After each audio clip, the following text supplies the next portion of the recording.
Departing wildly from its origins in the River City series, River City Girls brings a poppy, almost super flat art style to its world, pairing it with mean girl high school drama. Protagonist Misako and Kyoko's last playable appearance was in a game where their boyfriends were framed for murder and had to break out of prison. So, you might say this is a little bit of a tonal departure. And considering the series has leaned hard on reuse of its NES sprite designs, the colorful aesthetic and change of protagonists makes River City Girls feel immediately fresh. Like many modern games, RCG values pixel art more for its chunky, impressionistic characteristics than its limitations, and mixes pixel art with high-resolution artwork. I'm generally not a fan of mixing pixel scales, but the framing of the screen here does a lot of work to make the aesthetic feel coherent.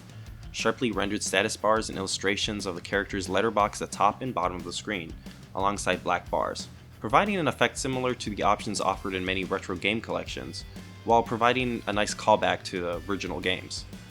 Shops transition to a separate screen with detailed illustrations full of their own little gags, and key scenes receive manga-style animated panels. Between the tonal shift and the new aesthetic, River City Girls almost feels like a spiritual sequel to the Scott Pilgrim game, which is funny, given how much the game and comic drew influence from the River City series. If anything, RCG feels more tonally in line with Scott Pilgrim, with its general style of dialogue, fourth wall breaks, and manga cutscenes. And well, that's where it doesn't hit the mark. Even putting aside my feelings of how it fits in with the tone of the larger River City series, RCG is full of unlikable characters and jokes that don't land. Misako and Kyoko are good protagonists, but the story doesn't treat them well, and the ending plays their concerns off as a joke. You can make an argument that the ending and the story as a whole work as a gag on the larger structure of the series, but it never feels coherent, leaving it feeling like a world set up to exclusively deliver jokes that don't land. I don't know what I'm supposed to get out of moments like a quest giver who implies he's been stalking you, or a boss who started practicing black magic because he couldn't get a girlfriend.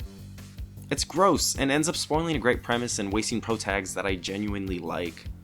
Combo fares better, offering an expressive palette of moves to take on the aggressive crowds of River City. There's plenty of space here to chain moves together into jug combos, or even use enemies as bludgeons against each other. The combination of hypercute aesthetics, martial arts, wrestling moves, and dirty tricks provides a good contrast that remains funny and charming throughout. It easily carries the game through its runtime, with seeing what new moves I could learn and incorporate becoming my main driving force. Which of course made it a problem when earning those moves became a grind. RCG is strangely punishing towards aggression, and alongside limited health, its RPG stat systems, and big penalties for dying, it promotes a more cautious, conservative playstyle. A big stumbling block for me was how much combat revolves around long knockdowns. Combos put enemies into a long knockdown state, allowing you to stomp on them for extra damage or pick them up to use as weapons. Attacking too many times, however, opens you up for wake-up attacks, which come out fast and knock you down in turn. So I ended up focusing mostly on managing groups, knocking them down, and running away to fight enemies on the other side before they got up, kicked me, and surrounded me. It's a solid action loop that could work perfectly fine, but the RPG elements begin to turn into a grind as the game progresses. Large enemy counts alongside high health bars meant that battles went on so long, with a lot of that time being spent waiting for enemies to stand back up so I could hit them again, avoiding getting too aggressive against grounded enemies for fear of being knocked down myself. Exasperating this is the low payoffs enemies give you and the high cost of items, which are the main source of health and stat buffs. Stat buffs only apply the first time you eat an item, so you can't repeatedly buy the same item to boost your stats either.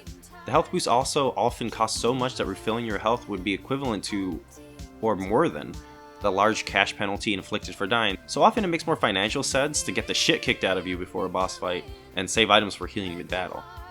All this leads to an approach that necessitates grinding or taking a conservative approach to battle in order to save up enough currency for items and moves that make battles more manageable. For an otherwise lighthearted game, this approach feels punishing and increasingly miserable as the story progresses. Playing co-op, however, brings into focus exactly why these problems exist. River City Girls is balanced around co-op play.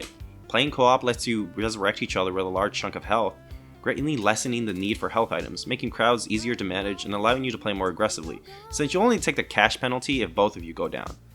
You'll still have to play well, since reviving your partner takes time, but it prevents the spiral of punishment and poverty that's easy to fall into alone. Even small details, like accidentally going onto the next screen because you hit the attack button at the border while fighting somebody, are remedied while playing co-op, since both of you have to confirm to leave to the next screen. So who exactly is River City Girls for? The new art style appeals to people who might not have been fans of the series before, but the story justifies itself through a bunch of Easter eggs that only fans of the series would understand. And it's not exactly totally in line with what you expect from the Kunio series, nor does it really do justice by its character and its new tone. River City Girls feels like a game caught between honoring the legacy of a long-standing series and appealing to newcomers, and by deciding to split this difference, it doesn't really succeed in doing either of them, at least for me. And while combat can be expressive and even fun, especially with a partner to help ease off the difficulty and punishment of the game, it never quite reaches the fluidity that I expect from a modern brawler. I mean, beat-em-ups have got real good in the last couple decades, and River City Girls feels weirdly archaic in ways that are at odds with its modern presentation. For people who casually dip into the genre, this is probably a fun co-op romp with a good aesthetic. But for me, somebody who nitpicks at every move and every punch, I ended up walking away a little bit disappointed, and the aesthetic couldn't keep me there the whole time.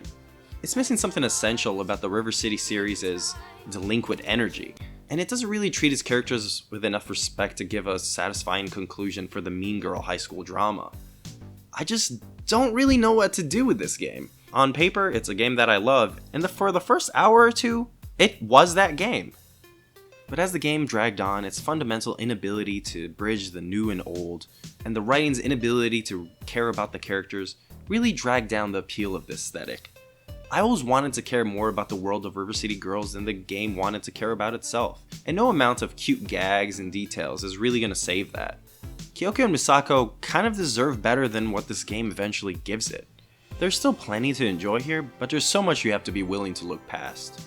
It doesn't really feel like a good entry in the River City series, nor does it feel like a great beat 'em up on its own.